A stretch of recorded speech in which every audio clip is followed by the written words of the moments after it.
Your co-host, Brian Montgomery, and the man with the knowledge and all the great stories and experience. Got a lot of stories, man. Most the experience and most of it bad. That's where wisdom comes from. Tell them who you are. Eric Kelly here, man. Yeah. So, like we said in our intro, this podcast is really about the workplace. Or just surviving the workplace and also maintaining your spirituality in the process. The PIES is an acronym, actually, and it stands for performance, image, exposure, and the big S, spirituality. Oh, for real. So, coming up over the weeks, we'll be, discussing each of those letters in great detail. Absolutely. And after that, we'll dive into a lot of familiar and very relevant topics that relate to your experience in the workplace, trying to climb the corporate ladder, or just trying to survive every day. Just trying to make it. And just kind of how to navigate the bureaucracy, the corporate politics, but also not selling your soul in the process. Absolutely. Right. Absolutely. Let's kick it off with a concept, man. Now, performance, image, exposure, and spirituality. So that's where eating pies comes from. All of this is unwritten. None of this are you ever going to get in school. However, if you look at the organization that you're in and look at the people running it, there's going to be a bunch of people up there that know this. And you're going to how do they know that? Somebody is whispering in their ear, and that's what we want to do. We want to whisper in everybody's ear and say, "Here's the game. Right. Here's how it's being played." All right. So let's dive deeper into this performance thing. All right. Performance, the execution of a task or assignment. That's the definition. That's Webster. That's Webster. He said execution of a task or assignment. So you got an assignment, you got a task. How do you execute? Right. Now, think about going to work. Think about the reputations. We don't have a lot anymore, but from your experience, because you have a bunch of years of experience, can you think of somebody who just could not perform? Yeah. Probably got a few names right now. Hey, hold on. Here's the $1 million question. Were they valued highly by the organization? No. And eventually, if you consistently don't perform, you gone. Okay, no. Think about it in the sports context. We're sitting here discussing basketball, and of course, I remember Earl the Pearl Monroe and Walt Clyde Frazier. I'm old school. I remember when Dr. J was LeBron and Michael, because nobody had occurred before them. Right. It's okay. So I remember those days. Why do we talk about them? Because they were performers on a consistent basis too. Every game. We watch people that bring it. Every game. I was a fan of this kid, J.J. Watt. He's heard at this recording. This kid brings it every single game. Win or lose, every single game, he brings it. So if you think about performance and you look at it from a personal perspective, and here's what I challenge anybody listening to do. Do you bring it every day? And if I'm a superior manager, I'm one of the bosses, and I look at you, can I say you are consistent and you bring it every single day? Now, I'm not going to lie. I have closed my office door and not brought it for a couple days. Yeah, because I laughed because I know that there are many days when I walk into the office and I'm like, I just don't feel it today. I don't feel it today. But the one thing that I would say that I pride myself on is the totality of my work, my body of work, would show that I'm a consistent performer. That's it. Everybody has a bad night. Right. One of my friends, I'll say this because I don't know where he is around, but Steph had a bad night. But you know what? He had a couple of bad nights. But here's the thing, and we joke and we argue who's the best and who's whatever. Right. Any team in the world would want him because he is a consistent performer. Correct. night after night. Mm-hmm. So we're arguing about the best of the performers, but everybody that we ever talk about is a performer. Well, the same is happening at work. Okay. We can argue, is Brian better than Eric? Is Eric better than Brian? That argument is super cool if both of them are performers. Mm-hmm. That means they're both about to get paid. They're both handling their business. They're both doing what they're supposed to do, but they're both performers. So we're actually arguing about micro measurements. Okay. Because anybody would take them if they're bringing it every day. And I just challenge anybody that's hearing this discussion to think about their bosses. If their name pops up in a meeting, and by the way, your name always pops up in a meeting you're not in. Right. Somebody's talking about you the whole time. And for the record, listeners, this is why I love to talk to this guy. Because he kind of gives you, not even kind of, he gives you a peek behind the doors. Oh, man. Of the places that, we get to sit out in our cubes and we just kind of wonder, hey, what are they talking about here? So he gives you a peek behind the door so you can kind of see some of the thoughts that go into some of the decision making about personnel, about the directions of companies, about certain people that you're working right beside, about you. You are discussed in detail. I was working with Fortune 500 company. Mm-hmm. I'm sitting there with the CEO and the senior vice president of human resources. Mm-hmm. And we have a list of candidates who are upwardly mobile that they want to groom for officer positions. Okay. We talked about everything from the way they looked, the way they presented themselves, their communication style, who seemed like they had power, those intangibles that do not go on your appraisal. Wow. Discussed everybody. And what's humbling about it, once you realize it, is that everybody's got pros and cons, pluses and minuses. Right. So in this room, where you're not in it, we're discussing your pluses and your minuses. That's Happens all the time. And in a world of mergers and acquisitions and downsizings, and you want to be known as a performer. Yeah. That discussion is being made every day. So if somebody in a non-management position, or even in a management position, because everybody has somebody above them until you get to the top. Absolutely. And you got board of directors. Right. Right. Who have shareholders. Right. Somebody answers. So it's always somebody you have to answer to. Right. It's almost no king of the mountain. Exactly. Somebody who's being evaluated. Mm-hmm. What are you looking for when you say you want somebody that performs consistently? There's a technical aspect of your job. Right. Okay. You do all that financial number crunching, accounting stuff. Right. Dude, I got C's in accounting. That was it. Yeah. I couldn't get past debits and credits because when do they have money? Do you not have money? So, my basic line, you got it, you ain't got it. Okay, y'all figure it out and how to put it into whatever. Right. But that's a skill set you have to have. So if I'm in your field, I need to have been educated in finance and accounting. Right. Okay. If not, I don't have the tools necessary to perform well. Mm-hmm. So if you're being evaluated, the first thing they're going to look at is what are your technical abilities that are job specific needed, and do you have them? Okay.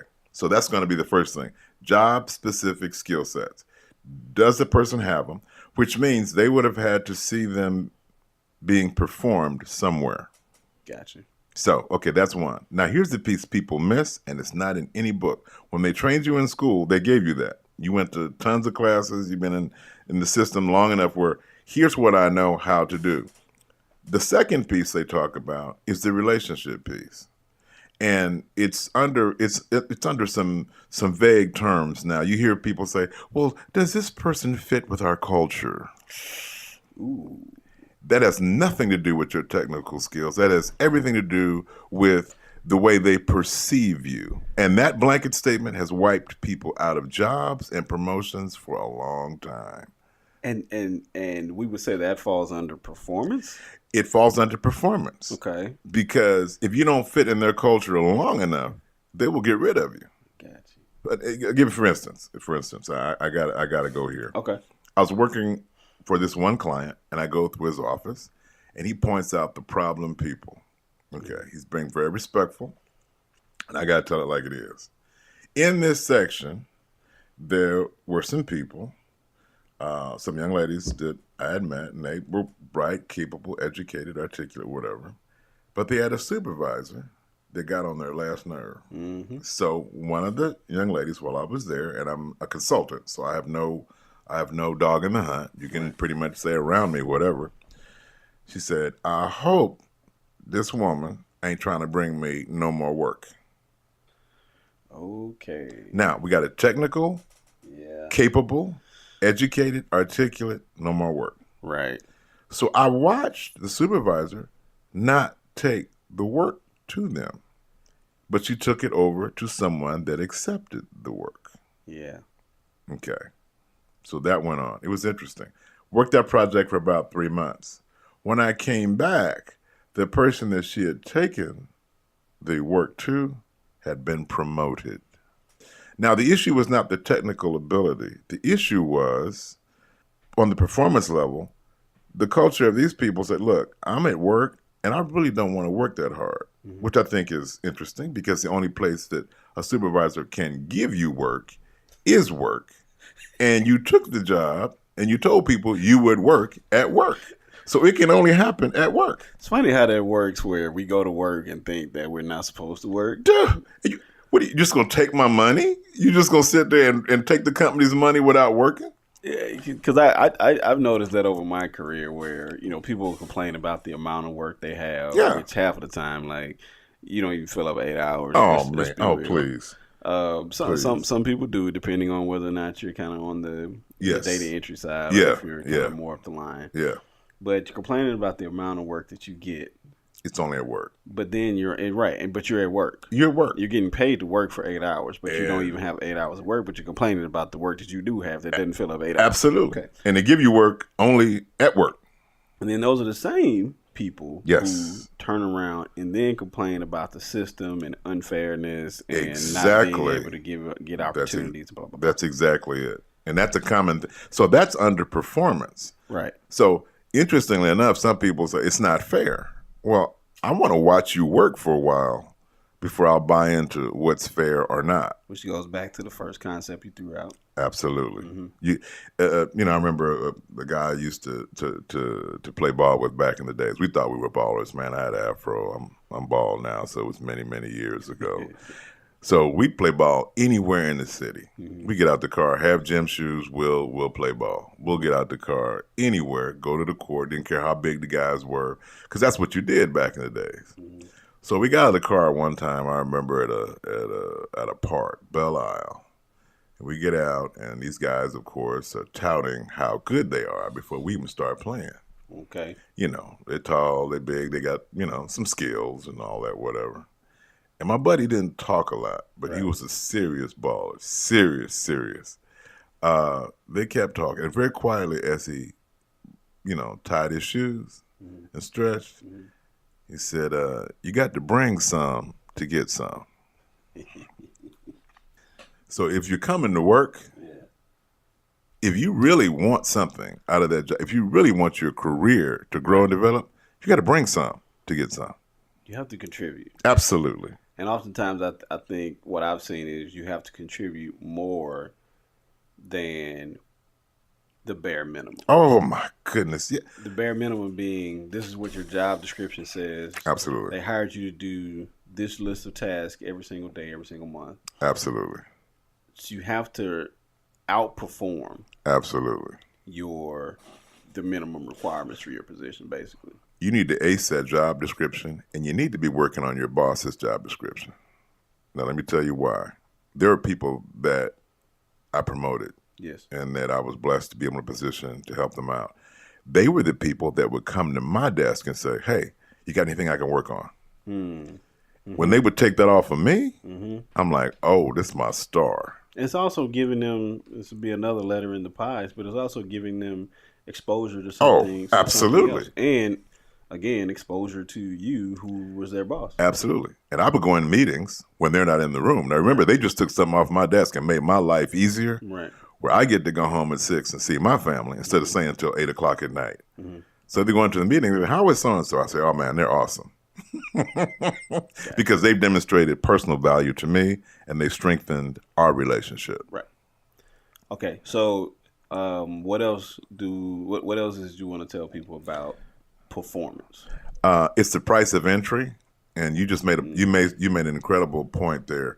Bare minimum means you are a C player. Performance is only going to be rewarded if it is above average.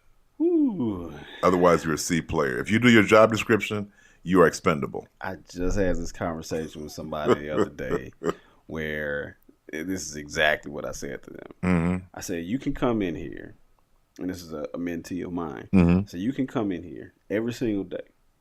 You can do exactly what your job description says every single day. Mm-hmm.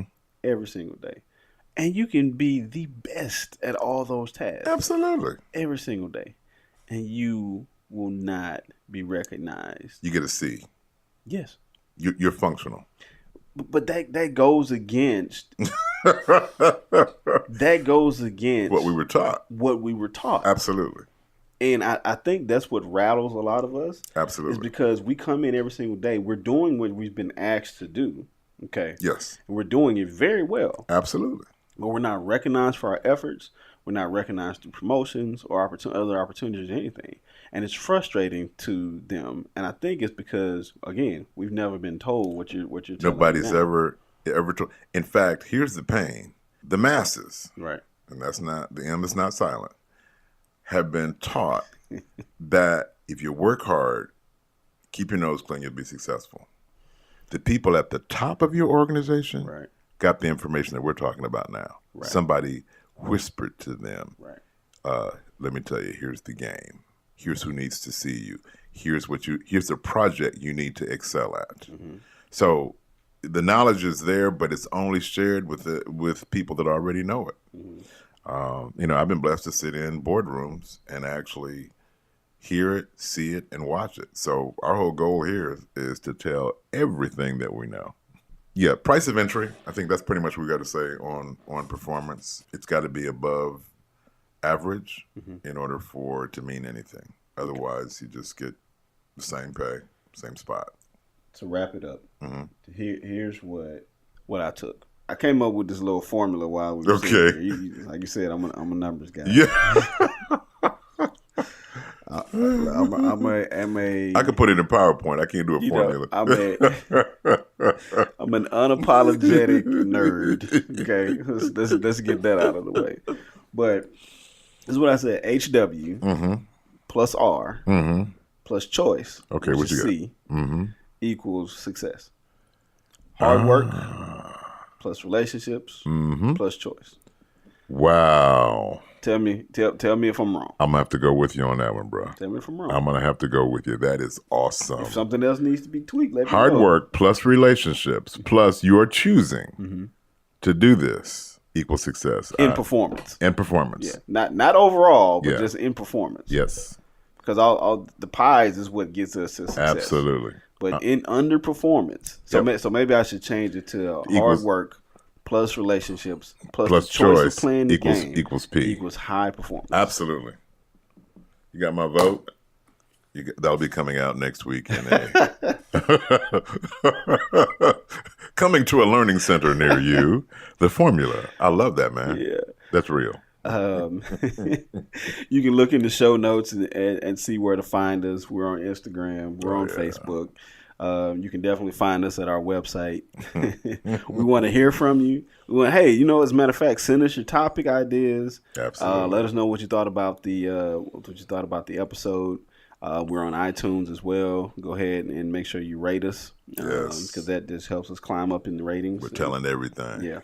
And we hope that you enjoy this episode, and we're just getting started, so we're still working out kinks and finding flow and all of that, but please, we still love the constructive criticism. Absolutely. Keyword constructive criticism, because it just helps us get that much better. And we want to make sure that we're able to serve you and serve your questions.